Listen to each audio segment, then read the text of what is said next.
जब सीमाओं से छोटा देश सोच में बड़ा निकल जाए तो बड़े देशों की नीतियों पर सवाल उठना तय है। जब पड़ोसी देश जनता को वीआईपी बना दे तो यहाँ वीआईपी संस्कृति चुभने लगती है। एक तरफ नेपाल है और दूसरी तरफ है भारत। नेपाल में नेता सड़क पर निकलते हैं तो जनता पहले चलती है, वहीं भारत में नेता निकलता है तो सड़क खाली करा दी जाती है, ट्रैफिक रुकता है, एम्बुलेंस फंसती है और आम आदमी इंतजार करता है। नेपाल ने दिखा दिया है कि सत्ता का मतलब शोर नहीं सेवा है, कुर्सी का मतलब रुतबा नहीं जिम्मेदारी है और सत्ते में आते ही वीआईपी कल्चर पर चोट, लंबे काफिले कम, दिखावटी सुरक्षा पर सवाल और नेताओं के आगे पीछे घूमने वाली गाड़ियों पर लगाम। साफ संदेश है, जनता सबसे ऊपर है।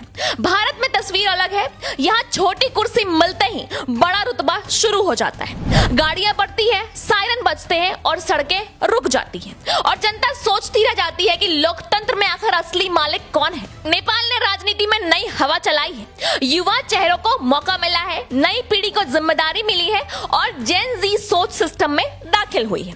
ऊर्जा, विजन, तेज फैसले, बदलाव की भाषा। वहीं भारत में युवा भीड़ में दिखता है, पोस्टर पर दिखता है, रैली में दिखता है, लेकिन फैसले लेने वाली कुर्सी तक पहुंचते पहुंचते लाइन छोटी हो जाती है।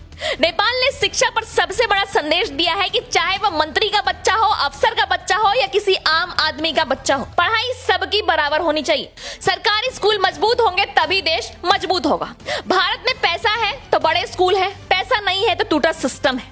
कई जगह सरकारी स्कूल की हालत ऐसी है कि दीवारें जर्जर है, शिक्षक गायब है और बच्चों से काम करवाने तक की शिकायतें आ रही हैं और ऊपर से भाषण की शिक्षा बदल रही है। नेपाल में कोचिंग को कारोबार नहीं बनने देने की सोच है, सस्ती पढ़ाई, सबके लिए पढ़ाई और क्वालिटी एजुकेशन हर बच्चे तक। वहीं भारत में कोचिंग इंडस्ट्री अरबों का खेल बन चुकी है, माता पिता कमाते कम है और फीस ज्यादा भरते हैं, बच्चे सपनों से ज्यादा दबाव ढोते हैं। वहीं नेपाल में सरकारी कर्मचारी लेट आए, काम चोरी करें, रिश्वत लेते पकड़े जाएं तो सीधी कार्रवाई की बात। भारत में आम आदमी फाइल लेकर चक्कर काटता है, कभी बाबू नहीं है, कभी अधिकारी नहीं है तो कभी सिस्टम डाउन है तो कभी कल आना।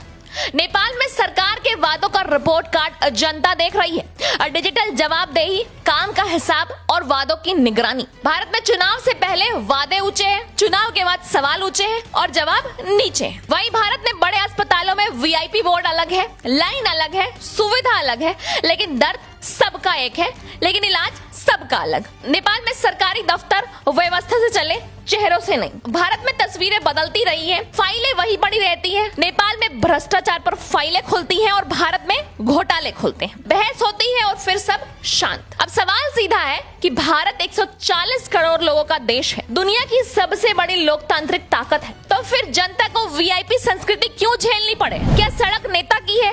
क्या अस्पताल नेता का है? क्या स्कूल नेता का है?